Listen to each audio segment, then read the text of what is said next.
actually just meet to where we can get even, break even. We've got some representatives that are going to give you perspective from the small school systems along with mid-sized school systems, and obviously I'm here to represent Tyler ISD today as well.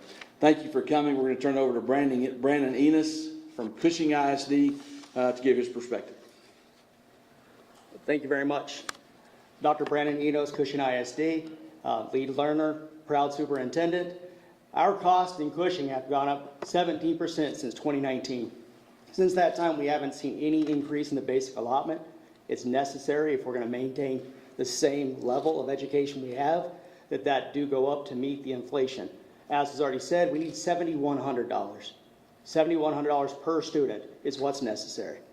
So over the last year, we've had 9% increase in costs just over the last year.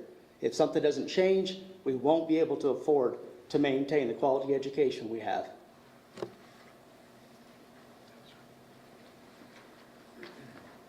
Good morning, Christopher Moran, White House Independent School District, and my comments this morning are centered around local control.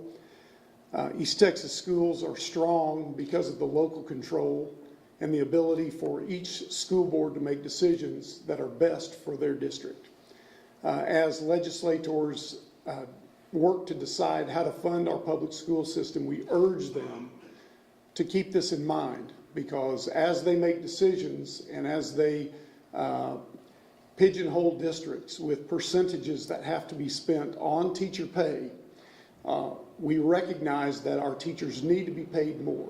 But we also have staff of employees that support our teachers, bus drivers, school nutrition workers, and a lot of people that often get overlooked, and we urge our legislators to increase funding, but do it with local control. Allow us to make some decisions to support our teachers and all of those employees that help get kids to school, fed, and care for them as well. Thank you.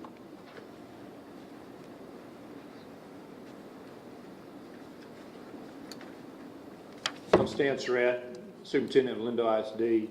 And again, I want to urge our legislators to look at the funding issues. I think we've had drastic increase in inflation over the last 4 years, and it's been 4 years since school districts got an increase in funding. We rely on the legislators to increase our funding. Everybody recently got their estimations on their tax bills from the county appraisal district, and if you notice that, most counties are up about 25%. That does not improve the funding for local school district. That is a windfall for the state.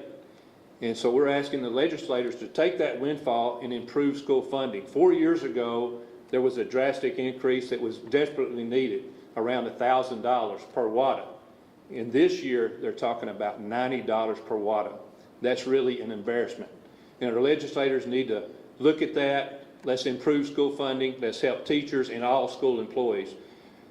The teacher shortage is in a crisis mode for the state of Texas. We must improve teacher pay, but also we must improve the pay for all school employees. We're really struggling with support staff, competing with local businesses. And so we ask our legislators, please improve the funding for school districts.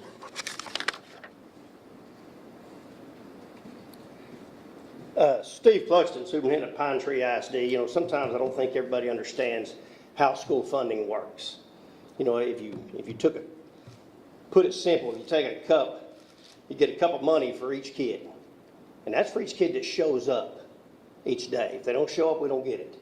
But basically, it's filled partly with tax money, and then the state fills it to the top. Well, as your values go up, we fill it up more with your tax dollars. The state gives us less money.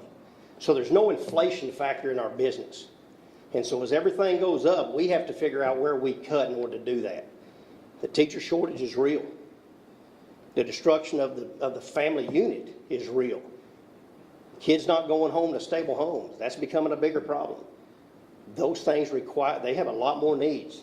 That requires more people in order to be able to meet the needs of those kids. That doesn't come cheap. Everything's more expensive. Everybody sees that. Everybody's seen their values go up. And understand, when your values go up, we're not getting more of that money. State of Texas is. These issues are only going to get worse, including the teacher shortage. if we don't do something. For the first time in the state of Texas, we have a windfall of money that we can actually deal with this. If we don't, it's going to get worse.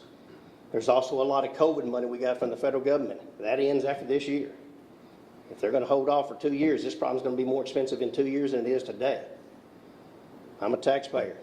I want to see our money used wisely. But I know this. I'd rather fix the problem before it gets worse. Thank you.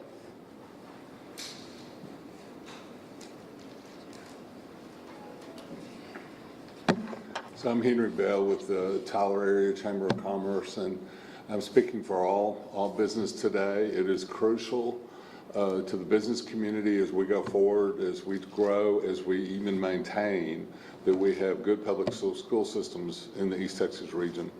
We are depending on those school systems to not only educate, but to teach good skills to our future workforce. And so the funding that it may take to do that is crucial to all of us and to the whole community and to the entire economic outbeing of all of our citizens. So I urge that you all keep up the good work, and hopefully you will receive what you need to be able to do this. Thank you.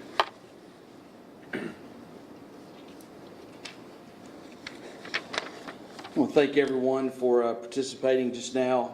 There's no doubt that this is an urgent need.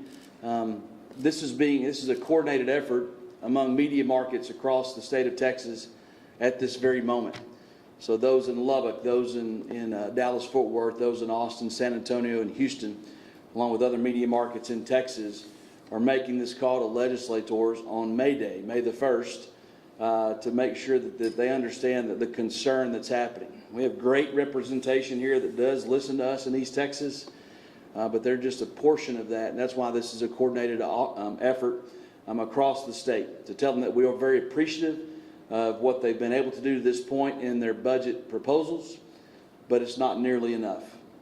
We do a pretty good job in East Texas of living within our means, but those means are certainly being extended because of the last 4 years that we've experienced through inflation. As proposed in the recent legislation, they do for the next biennium, the next 2 years, the next legislature, to actually start looking at inflationary adjustments over a 10-year period. If you take those inflationary adjustments over the last 10 years, as opposed to the last 4 years, it certainly has been a tremendous spike. We've been living in a very complex economic world at this time. We appreciate y'all coming today. I'm sure that these superintendents and these other representatives up here, including board trustees, will be available for commentary individually once we break out of here. Thank you for coming today.